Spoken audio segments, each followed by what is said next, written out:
Welcome, everyone, to episode 54 of the David Gim podcast. There's a lot going on this week's energy, and many of you have heard me speak about it both on social media and in our last podcast. We are in the throes of one of the most energetic and challenging times of the year, according to the sages. The middle of the 9 days of Leo are considered to be some of the most intense times for people. And that's something I'm definitely going to talk about. I'm going to talk about pain and challenges that we're going through. I'm going to talk about some of the experiences of loss, grief, shame, and guilt. A lot of feelings that might be coming up for people. I'm also going to talk about this idea that, it's going to get good. It's going to get good. It always gets good. Everything always works out. And I want you to know that. And we should have certainty in that. And we'll discuss some tools and some consciousness around how we can get there. I'm also really excited. Kind of came out of nowhere, but I just opened up the tour to come by Mexico City, August 31st. Super excited about that. And our most requested city in the world, which has been Dubai. I will be coming to Dubai October 19th. Registration is open for both cities, and I'm excited to be able to see you in person. All right. Let's start actually with a mantra and a prayer that I want us to open this energy up with. Because every morning when I wake up, one of the things that I've realized is that the negative side, the opponent, goes toe-to-toe with us to help us reveal the light of our soul. So you are going to wake up not feeling whole and on 100%. You're going to feel the forces attacking you in some way or another. Something will make you reactive. Something will make you have doubts or anxiety and fears. And we all are subject to fears. We're afraid of the future. We're afraid of losing something from our past. We're afraid of experiencing pain. We're afraid of people who we love experiencing pain. We're afraid of loss. So I always try to start my day with a prayer. A prayer is a request to the Creator. Even though the Creator is immutable, does not change. This force of the Creator never changes. The prayer to the Creator is actually an expansion of our vessel to hold the light of the Creator that is already there. So it's not that there's someone in the sky that's listening to us and as a result giving us what we're praying for. It's that the act of prayer, the words, is a technology that expands our vessel and our capacity to reveal energy that is already there, which is called the Creator. The Creator is endless energy, which is there always, waiting to be revealed. Prayer is the way we expand our vessel to reveal that energy.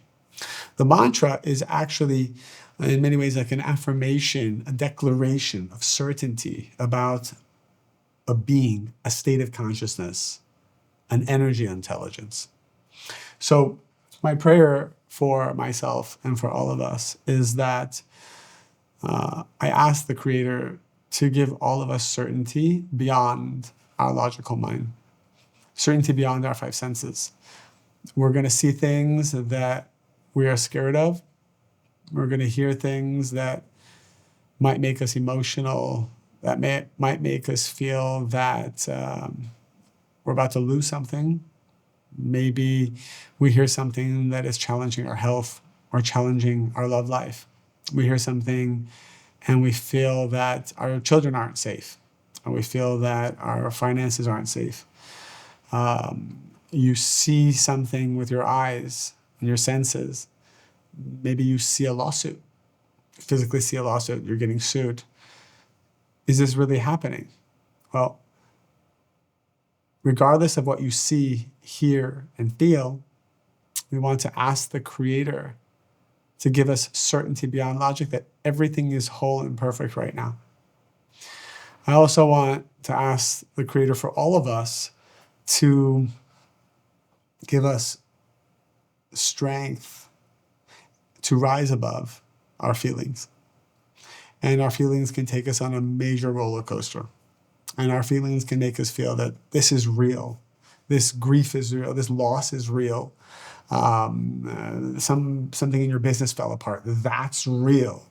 I don't have money right now. That's real. I'm single right now. That's real. I'm trying to have a child. I can't have a child. That's real. It's just not true. It's just not true because we know in a parallel reality, there is endless light and perfection. And if we access this reality, all the pain and suffering goes away. All the darkness goes away. So the question always is, how do I access this reality? Because in one moment, all your pain can go away. So the Creator give us strength to rise above our feelings to access this realm. Kabbalists actually call this realm the realm of Atzilut. It's the realm of emanation. And we'll have deeper Kabbalistic lessons in the future. There's 4 major realms of energy. The highest one is where the light is fully revealed, and so the darkness goes away. And when we have certainty beyond logic, because logic is the lower 3 worlds, we have certainty beyond logic, we actually tap into this 4th realm. And we experience now that realm here in this physical world. And so you will experience miracles. The mantra I want to share is that we are a whole, and there's nothing that we're missing right now. So whatever you think you're missing, just tell yourself right now that you're not missing anything. Everything is perfect the way it is. You have love. You have your soulmate. Your body is completely healed. Your children are safe and beautiful. You are beautiful. You physically are emanating, physically attractive in every way.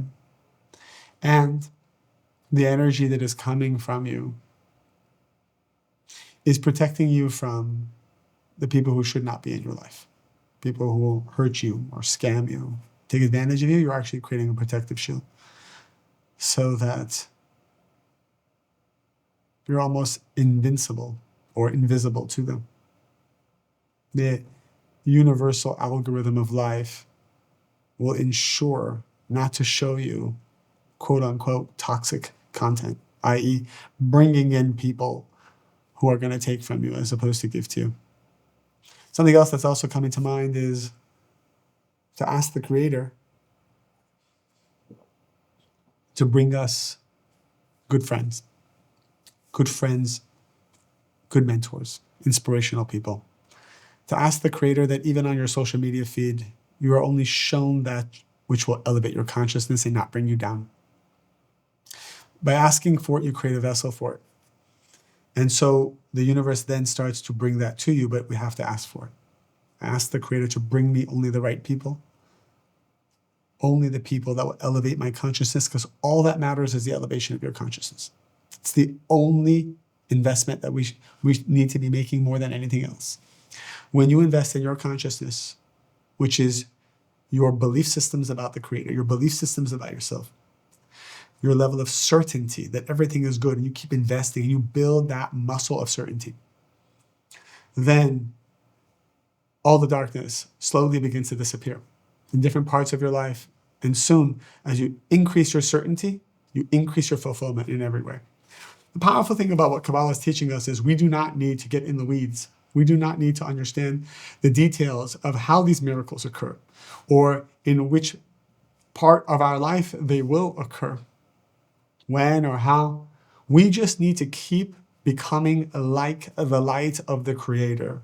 We must emulate the qualities of the Creator, the most powerful of which is certainty and sharing.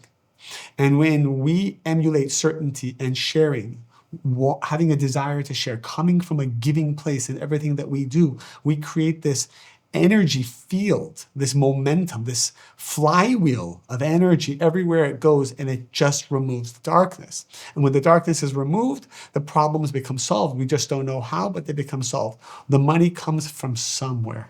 The healing comes from somewhere, or the healing comes through a doctor or a podcast or some kind of medicine that you didn't know about or a supplement that you didn't know about, but it comes. And it couldn't come before because we weren't accessing the light first. The energetic source of that medicine, the energetic source of that doctor, the energetic source of that wisdom. You weren't connected to the energetic source, so the actual physical healing couldn't come. But once you connect to the source of the energy by becoming like the source, then everything can come. The love can come, the medicine can come, the money can come. So are we acting like the source? Are you acting like the creator right now in your life? Think about the relationships that you have. Are you acting like the creator to each one of them? Are you acting with certainty, with compassion, with love? Are you finding ways slowly to identify where your ego is in place, where your manipulation is in place, where your selfishness is in place, and being conscious of it, which is always step one, and step two, to be careful not to speak from this place or act from this place. A lot of times what's confusing is we have good intentions with people. So we want to help them. We have something positive we want to share with them, but maybe there's a hidden agenda also, some kind of control or some kind of manipulation. For example, like let's say that you are at an event and you see someone that is has something you want. Maybe they have some wealth and you want them to invest, or they have beauty and you want to date them. You are attracted to them. And so what you do is you go and you try to help them in some way. You actually talk to them about their lives, and you try to help them maybe with their business, or you try to help them. You're doing something that seems very positive because you want to add value. But behind all of this giving, quote unquote, there's an agenda. You want to take something from them. You want money from them. You want love from them. You want approval from them. You want some kind of sexual attraction from them. So what's happening here is there's 50% of us that is giving, and from the outside it looks like we're giving, but there's also 50% of us that's taking from them. We're taking from them, which is very unseen, but it's felt. And often, have you ever felt, someone's doing all the right things, but you feel drained or you feel like there's something wrong and it doesn't feel good? That's because there's a hidden agenda or need to take something. It can even be approval. I remember so many times when I first started to speak publicly, I was 18 years old when I gave my first introduction to Kabbalah. And my teachers told me, I have always had the best mentors growing up. And remember one of them, his name is Eitan Yardeni. He said to me, the crowd will not be inspired just from the content of what you share or the enthusiasm in which you share it, or even how good of a public speaker you are. That's part of it. So the value of what you share and the content and your enthusiasm and even the work you do on yourself, they're going to feel energy from that. But what you really have to be careful of, the one thing that will actually steal all that energy back and cause your audience not to have miracles in their lives is if you want them to like you, if you want their approval. When you want someone's approval, you have this hidden agenda. It's a black hole that sucks away all the light and energy that you were giving through your positive intention or your wisdom or whatever it is. So a lot of times we have public speakers, mentors, teachers who create a net zero effect to the souls of the people because 50% of them is giving great energy and wisdom. But there's another 50% that says, hey, if you don't like me, if you don't appreciate me, if you don't respect me, I'm not going to feel good enough. I'm not going to feel happy. And that is a tikkun. That is a soul correction that the soul comes to this world to correct the need for validation. But what happens is the tikkun actually causes you to be a great speaker. The tikkun causes you to be a great business person. The tikkun is causing you to be someone very wealthy or powerful because now you can use that wealth and power or fame to feed your need for validation. And this is often why many people who do become successful or famous or wealthy, when they get it, they feel so empty. Why empty? Because who was in control the whole time? Who was the boss? Who was motivating them to be so successful? Who was motivating them to be in this kind of a relationship? It was their need for approval, their need to have other people respect them, the need to be in control. And so when you take all this energy, but the motivating factor was your need for approval, it all goes into a black hole. And that's why it's emptiness. So going back to the party scene, a simple practical step to when you see something that you want to do, you want to give, you just pause right there and you ask yourself, what part of me is taking? What part of me is trying to use this person? What part of me is manipulating? What part of me is feeding a lack inside of me?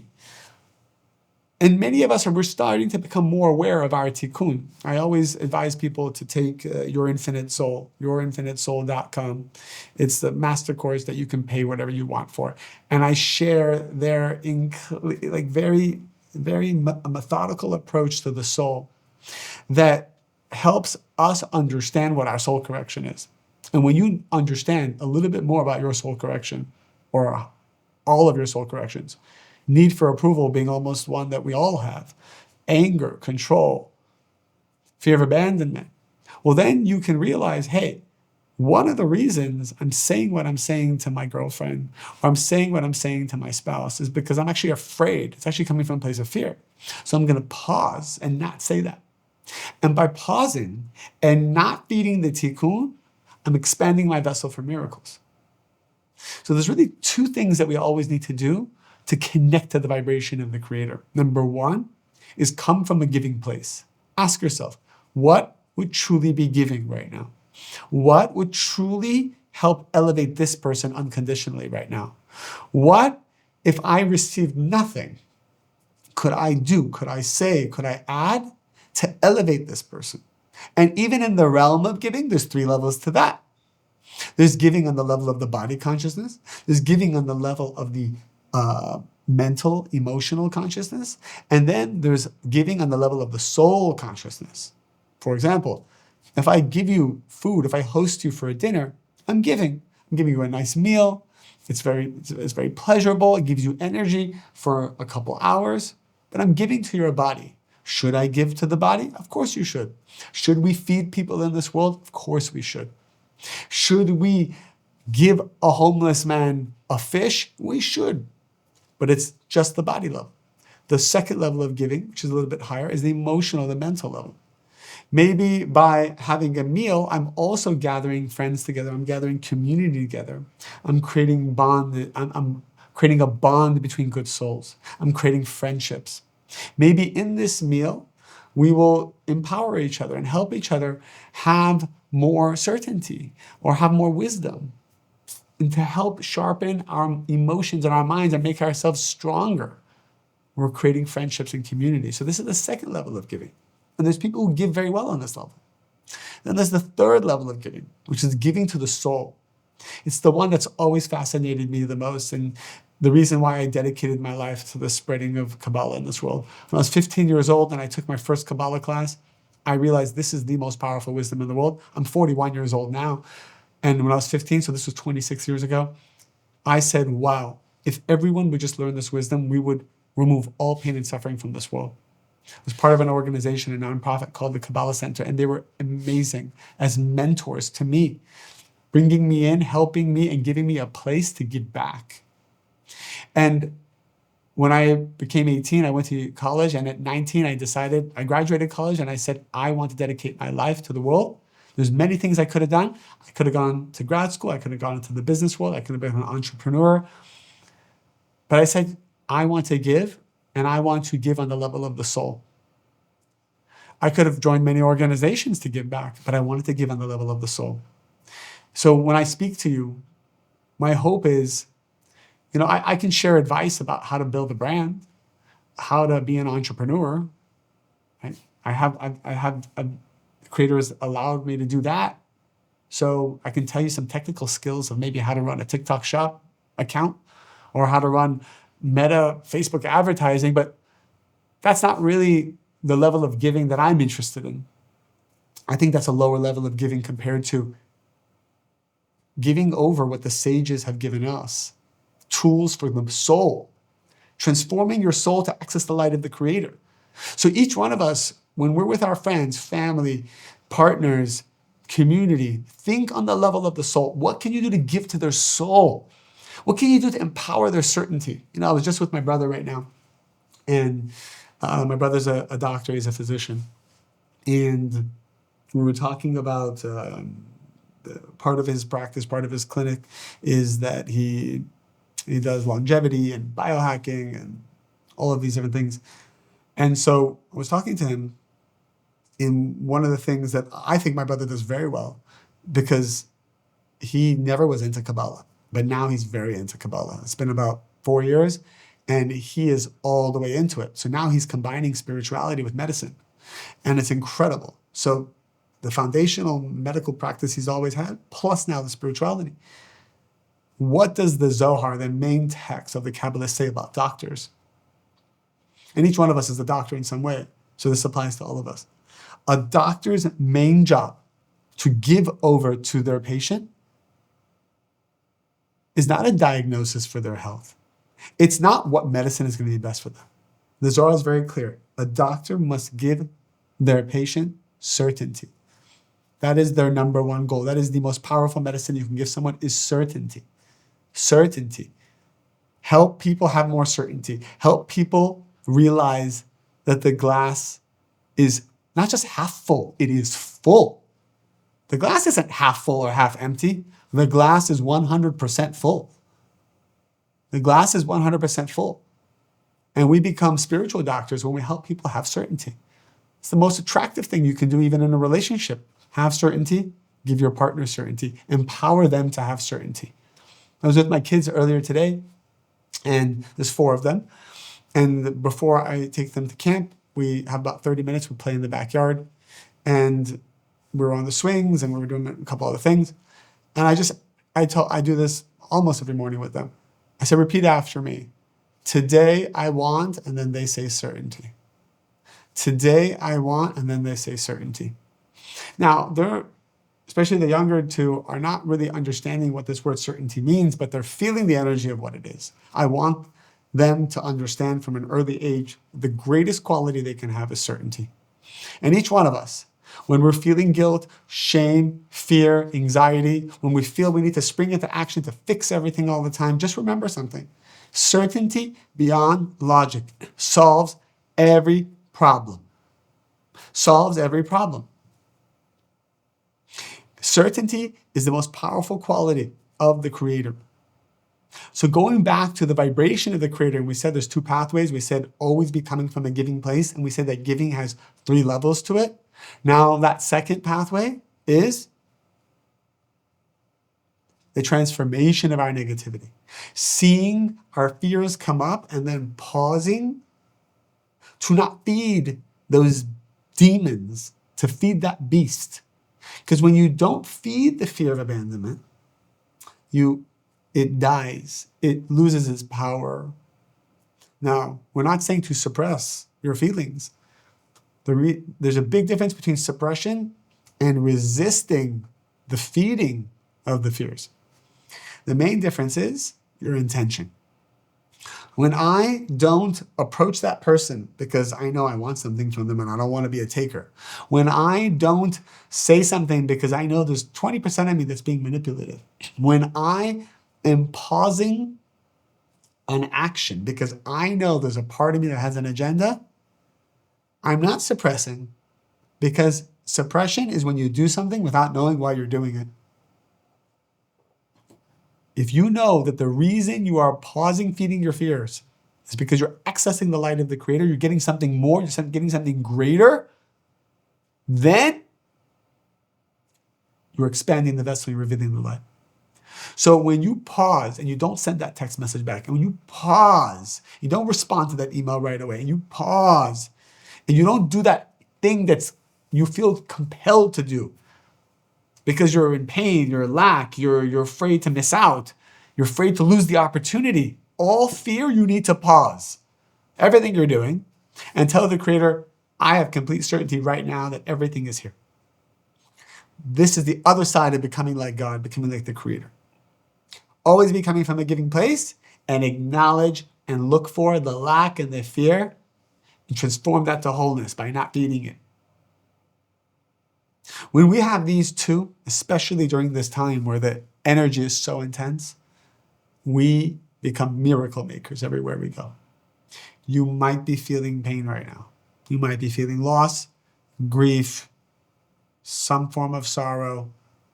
You might have pain in your physical body. You might be having a lot of confusion. There's a lot going on. Everybody's against you, it feels like. Feels like sometimes you can't trust people. Can't count on people. What was stable is no longer stable. That you might be feeling that right now. Just take a deep breath and realize you're being tested because there's so much energy that wants to come into your life. The bigger the test, take it as a compliment. It's the bigger the energy that's trying to be revealed. You have the power, especially with this wisdom, to reveal more light, more miracles in one day than most people would in a lifetime. Because you're rising above your five senses. You're rising above your fears. You see the bigger picture. You know that everything is happening, and it's happening as a test for your soul. Nothing is personal. No one's trying to hurt you. No one's against you. No one's trying to take anything from you. It feels that way because of some trauma from past life. But it's actually not happening. And when you are whole and you are complete inside, which you are, you see the whole picture. You'll be granted access. You'll see everything, and it's all going to make sense. But you're not allowed to see it yet until you choose certainty beyond logic. Until you choose being whole. Let's do a mantra together to close this out. Creator, give me the strength and consciousness to know that everything is coming from you, and it is good. Everything is helping me elevate my consciousness and expand my vessel for miracles. All the pressure that I feel right now is really just the light of the Creator trying to come in. I'm not going to be stubborn. I'm not going to block it anymore. I want to let all the light in. I'm going to remove the limitations of my mind and the limited belief systems that I have, that I've been holding on to for lifetimes. I'm going to realize that it's okay to be happy. It's okay to be successful. It's okay to have a fulfilling life. It's okay to have nice things. It's my birthright, and it's okay to be loved and to be able to give somebody else love. In fact, it's quite simple. It's very easy to receive all those things. It's also very easy to give them. I don't have to suffer to be happy. I don't have to suffer to earn anything. I just need to make a choice to be like the light. That's actually how I earn everything. By just choosing to be like the light. It's the hardest choice anyone can ever make. I no longer subscribe to pain, a lot of pain in my life. I no longer, and I surrender this thought that I need to pay a price for things I've done in the past. I'm done paying a price. I've paid off all my debts. All those mistakes that I've made in the past, all the people I've hurt, today I've finally paid off that debt. So I can be happy. The light can come in. I'm ready for my soulmate. It's easy to have a soulmate. Soulmates can last forever. All the things in your life that you thought weren't possible, or you've been trained to think that they are difficult, or you must suffer to acquire them. And that's not true. And we can throw all that away. Let's be simple. Let's realize that the light of the Creator is trying to give us everything right now. This week more than ever. And know that your past has been completely erased. Not only erased, but transformed also to light. Anything negative you've ever done has actually become positive. So much so that had you never done anything negative, you'd be at a lower level. And we're going to walk now into a beautiful, miraculous week.